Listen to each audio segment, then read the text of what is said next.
Boa tarde, pessoal. Nós tivemos problema na internet, como vocês puderam ver. Aí a gente está gravando vídeo. Pergunta de hoje é da Ana Paula de Friburgo. Duas perguntas, na verdade, né? A primeira, o que é Dharma material, e a segunda, o que é Dharma espiritual, correlacionada a Karma, Yoga, Jnana Yoga e Bhakti Yoga.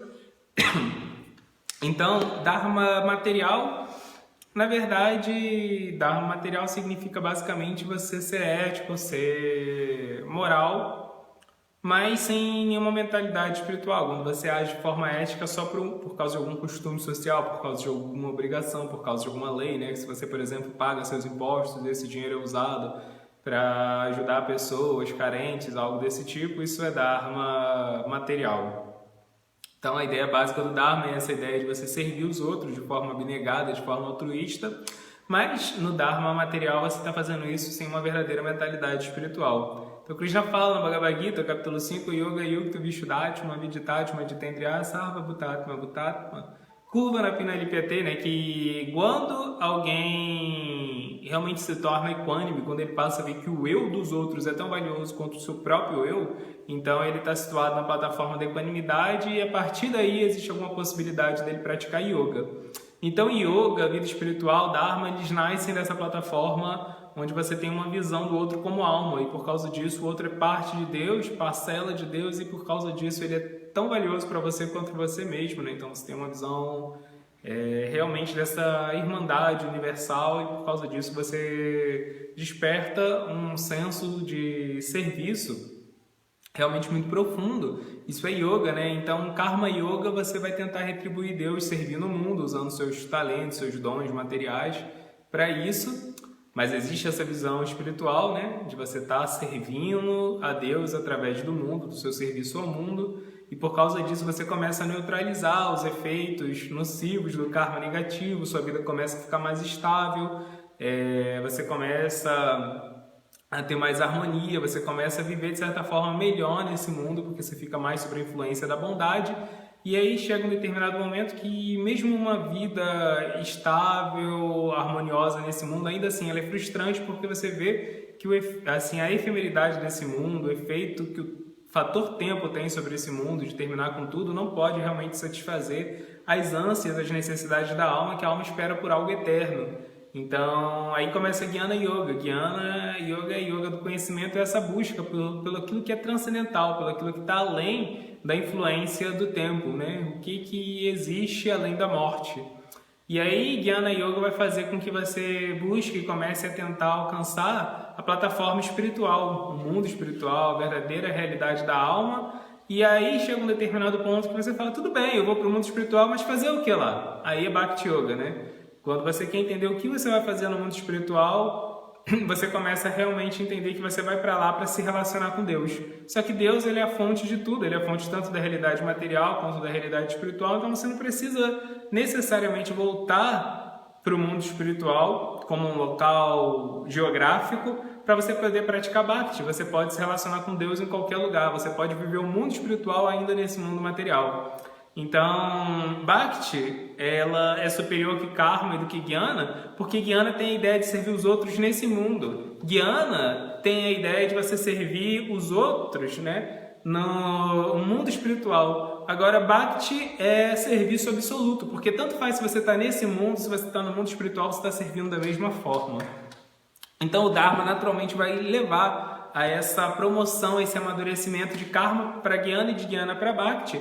Agora, existem técnicas específicas, né, do Dharma, existem assim, itens que nós temos que cumprir para poder alcançar a plenitude do Dharma nessas diferentes etapas. Então, em Karma Yoga, o que a gente vai fazer é que a gente vai servir a Deus usando justamente as recompensas do nosso karma, né? O nosso karma faz com que a gente tenha uma vocação específica, um tipo de inteligência específica, uma família. A gente nasce em um determinado momento histórico, em um determinado local, tudo isso são frutos do nosso karma. Então, Karma Yoga é, como por exemplo diz o meu mestre, é fazer as pazes com karma. É a ideia de você pegar tudo aquilo que o seu karma gerou, que é material, que condiciona a sua consciência a esse mundo material, mas você vai usar tudo isso para uma finalidade espiritual, vai usar isso para servir os outros, porque você está vendo os outros como parte de Deus, né? Então, isso é chamado na Bhagavad Gita de Jagya. Jagya é aquilo que causa a união. Eu vou usar tudo aquilo que existe nesse mundo material, eu vou usar a própria matéria para promover minha conexão com Deus.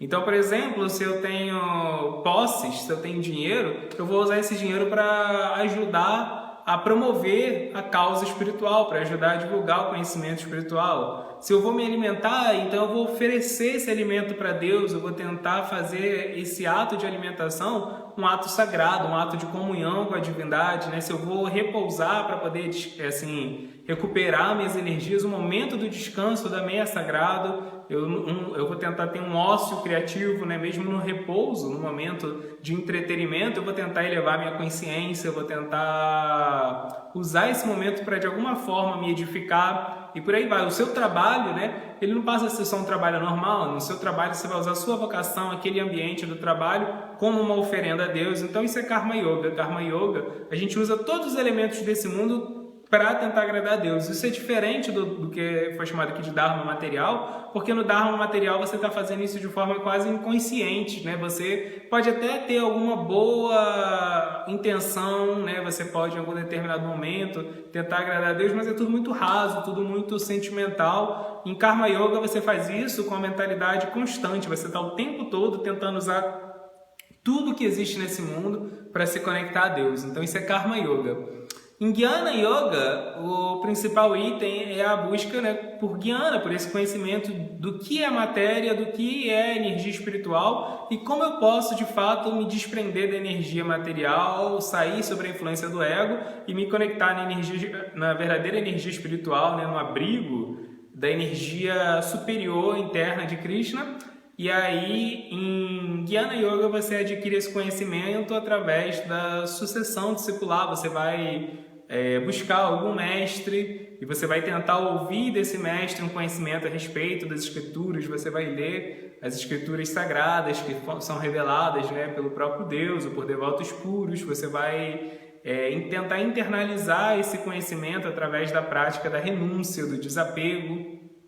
Então isso é Jnana. Jnana é a busca por conhecimento, mas é uma busca por conhecimento que tem que ser acompanhado de dois fatores. Primeiro, tem que ter um treinamento de algum mestre, né? Você tem que aprender o conhecimento de alguém que já internalizou esse conhecimento. Se você só aprende o conhecimento assim, numa plataforma filosófica, com um livro, esse livro não vai falar para você que você está errado, não vai falar para esse livro que você está sendo vaidoso, esse livro não vai falar que você não está se comportando da melhor forma, esse livro não vai apontar para você seus defeitos. Ele vai falar isso tudo de uma forma genérica e você pode pegar todos esses ensinamentos para poder aplicar nos outros. Você pode ver como os outros estão sendo egoístas, como os outros estão vítimas da cobiça, como os outros estão vítimas da luxúria, mas talvez você não veja isso em você mesmo. Por isso a gente precisa do acompanhamento, da guia, do treinamento de alguém que está vivo, que a gente admira e que essa pessoa vai poder mostrar pra gente os nossos defeitos. E esse treinamento espiritual, essa absorção desse conhecimento, ela tem que ser acompanhada de desapego. Essa é a característica, né? De que a gente realmente está entendendo o valor da matéria, que a matéria é uma energia de Krishna, uma energia de Deus, que tem que ser usada para o Dharma e não para a nossa vaidade. Então, se a gente está realmente internalizando o conhecimento, o nosso grau de desapego vai aumentar. Então, a gente tem que usar isso como um termômetro na nossa prática diária e ver como o nosso desapego, né, o nosso grau de renúncia estão sendo realmente fortalecidos. Tudo isso faz parte de Jnana. Agora, em Bhakti Yoga, existem 9 técnicas principais, 9 formas principais de praticar esse relacionamento com Deus. A primeira é Shravana, ouvir sobre Deus, né? Então, nós temos que ouvir o conhecimento espiritual e temos que ouvir esse conhecimento de 3 fontes, né? Temos que ouvir de um mestre, temos que ouvir esse conhecimento das escrituras e temos que ouvir esse conhecimento de outras pessoas que também estão praticando que nem a gente, né? Então, essa é a parte, assim, né, que é muito similar com Jnana, porque Bhakti inclui os outros tipos de yoga. Então, a gente acabou de falar que Jnana tem essa busca pelo conhecimento, Bhakti parte exatamente daí. Bhakti começa exatamente desse ponto onde você acumula conhecimento espiritual, mas conhecimento espiritual especificamente sobre a natureza de Deus. Você não quer entender só o que é a alma, você não quer entender só quais são as virtudes da alma, né? Não quer entender o que é paciência, o que é tolerância, como se livrar do karma, como não nascer mais, mas mais do que isso, você quer ouvir sobre quem Deus é, qual é a psicologia de Deus, o que Deus faz, por que Deus faz o que Ele faz, como eu posso agradar a Deus. Então isso é Shravana, você ouve a respeito de Deus, que é o ápice do conhecimento espiritual.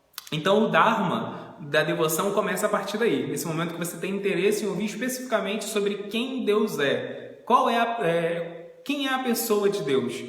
Então, além de ouvir sobre Deus, é explicado que nós temos que ouvir o nome de Deus. A meditação no nome de Deus tem a capacidade de purificar a nossa consciência e de estabelecer esse vínculo amoroso da alma com Deus, porque o nome de Deus é absoluto, não existe diferença entre Deus e o nome dele. Então, assim, se Deus é a pessoa mais elevada, a pessoa mais agradável, a pessoa mais misericordiosa, mais amorosa, mais bondosa, naturalmente, quando a gente estiver na companhia dele, nós vamos nos apegarmos a ele, vamos nos atrairmos a ele, porque ele tem todas as qualidades que a gente projeta nas outras pessoas, que nós esperamos em qualquer relacionamento, ele possui, ele é o reservatório, ele é a fonte dessas qualidades, só que o nome de Deus não é diferente da pessoa de Deus. Então, quando a gente se associa com o nome de Deus, naturalmente a gente vai começar a se associar com todas essas qualidades, a gente vai se sentir protegido, vai se sentir acolhido, e o amor latente da alma vai começar a despertar por Deus. Então esse Shravana é o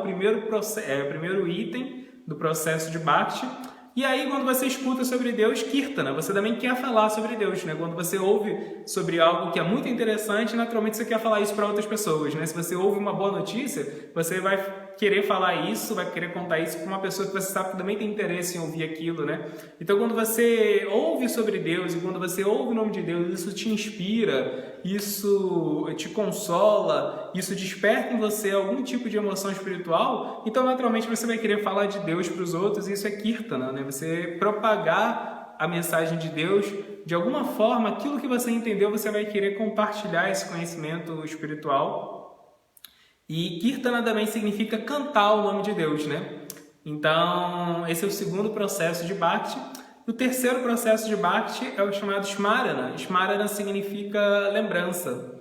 Então, nós temos que invocar a lembrança de Deus no nosso cotidiano. Não é só que a gente deve lembrar de Deus em momentos específicos, quando a gente for cantar a nossa japa, quando a gente estiver em um templo. Não, você tem que lembrar de Deus em todos os momentos assim, do seu cotidiano, Então, quando a gente vê algo na natureza que é belo, que nos inspira, uma paisagem assim celestial, você tem que falar, nossa, Deus é a fonte daquilo, Essa obra aqui de arte da natureza tem que ter um artista por trás dela. Então, é Deus, você lembra dele, Você vai lembrando de Deus no cotidiano. Sempre que alguém te fala alguma coisa que te inspira de alguma forma, você lembra que pode ser Deus que está falando através daquela pessoa, Então, quando alguém fala algo assim que realmente deixa você animado, entusiasmado, você sabe que Deus está falando através daquela pessoa. Mas quando alguém fala algo assim que também é pesado, algo que te incomoda, também pode ser Deus tentando te dar algum toque de alguma forma, Deus tentando mostrar para você os seus defeitos através de outra pessoa. Então, assim, Smarana é essa lembrança de Deus no cotidiano. A gente tenta entender que Deus realmente é o controlador. Então, se ele é o controlador, você tenta ver todo evento da sua vida de alguma forma conectado com alguma lição que Deus está tentando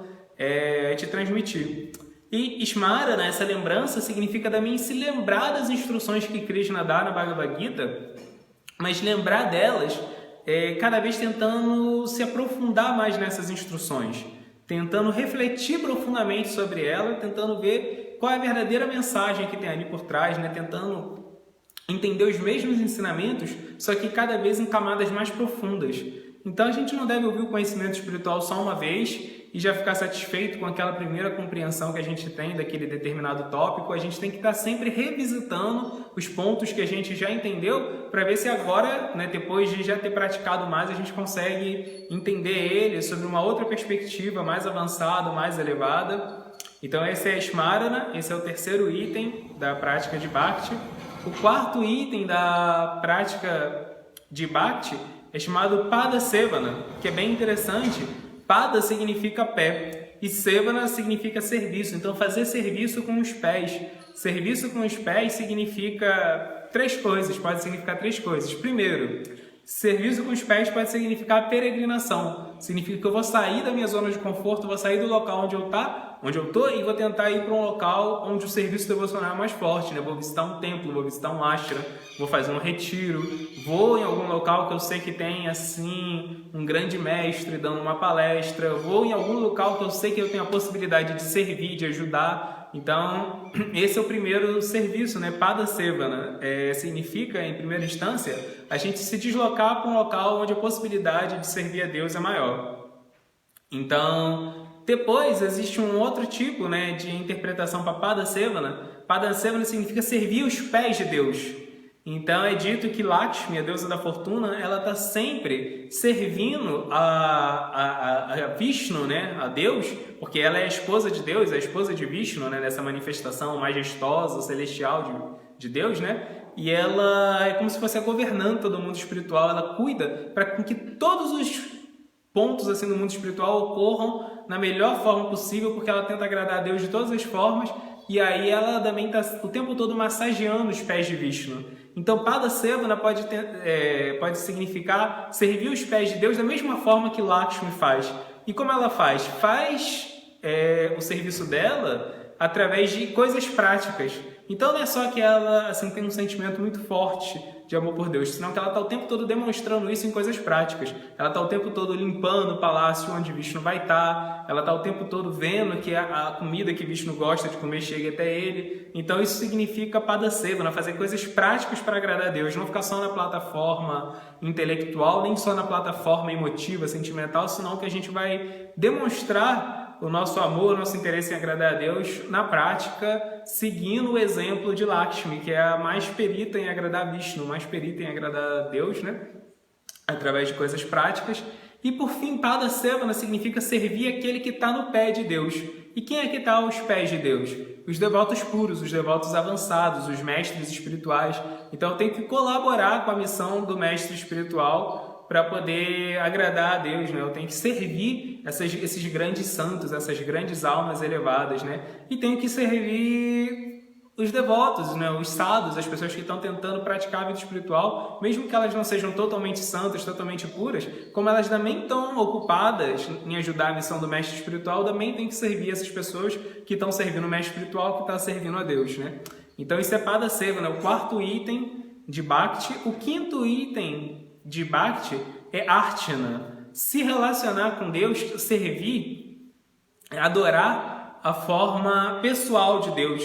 Então existe esse ponto, né, de que Deus ele tem formas espirituais. Esse é um ponto muito importante da filosofia védica, um ponto muito importante nessa busca pelo Dharma, entender que Deus também tem formas pessoais. E quando a gente se relaciona com uma pessoa, a gente se relaciona com a forma daquela pessoa também, né? A gente, por exemplo, não se apaixona por uma abstração, por uma ideia. A gente sempre se relaciona com pessoas. Então, para a gente poder se relacionar com Deus de verdade, a gente precisa ter contato com essa forma pessoal de Deus, a chamada deidade na cultura védica, né? Murti, a forma sagrada, as formas sagradas de Deus, né? Então, Prabhupada, por exemplo, né, o mestre do movimento Hare Krishna, tem uma história muito interessante. Ele tinha uma discípula chamada Lilavati, que era muito inteligente, ela tinha doutorado em antropologia, e todos os pontos que Prabhupada explicava da filosofia, ela era sempre uma das primeiras a entender, ela foi uma das primeiras discípulas, né? Então, quando estava todo mundo assim tentando entender a filosofia também, ela já estava lá na frente, ela entendia os pontos bem antes de todo mundo, ela tinha uma inteligência muito aguçada, só que tinha uma coisa que ela não entendia, que era justamente a deidade, a forma pessoal de Deus. E aí ela confessou para Prabhupada: olha, eu entendo tudo que o senhor está explicando, mas eu não entendo esse lance da deidade.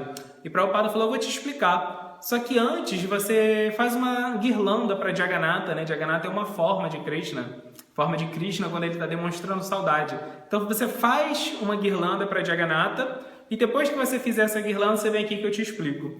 Aí ela foi fazer a guirlanda para Jagannatha e aí, primeira coisa, ela teve que ver qual era o tamanho da guirlanda. Aí pela primeira vez ela prestou exatamente atenção em qual era o tamanho de Jagannatha. Depois ela teve o cuidado de ver analisar qual flor de Jagannatha ia gostar mais.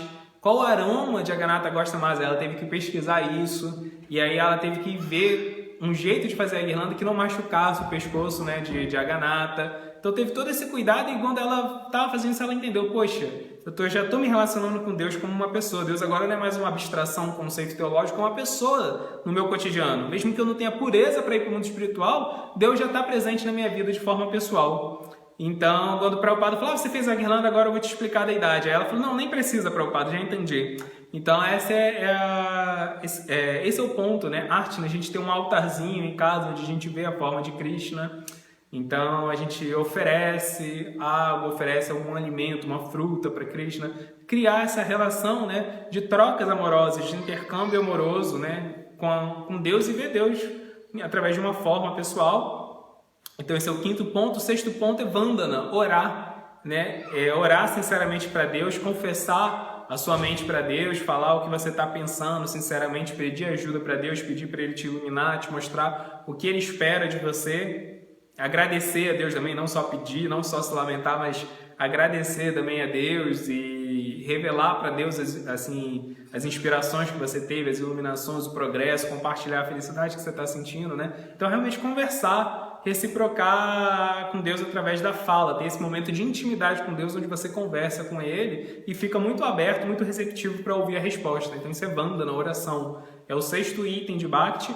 O sétimo item de Bhakti é Dasya, servidão. Então, servidão significa deixar de lado os seus desejos egoístas e tentar entender qual é o desejo de Krishna. O que Krishna quer da minha vida? Qual é a missão que Krishna planejou para mim? Então, a gente faz isso, né? Ouvindo também e tentando buscar inspiração no mestre espiritual, Dasya, a ideia de servir, como eu posso ser útil.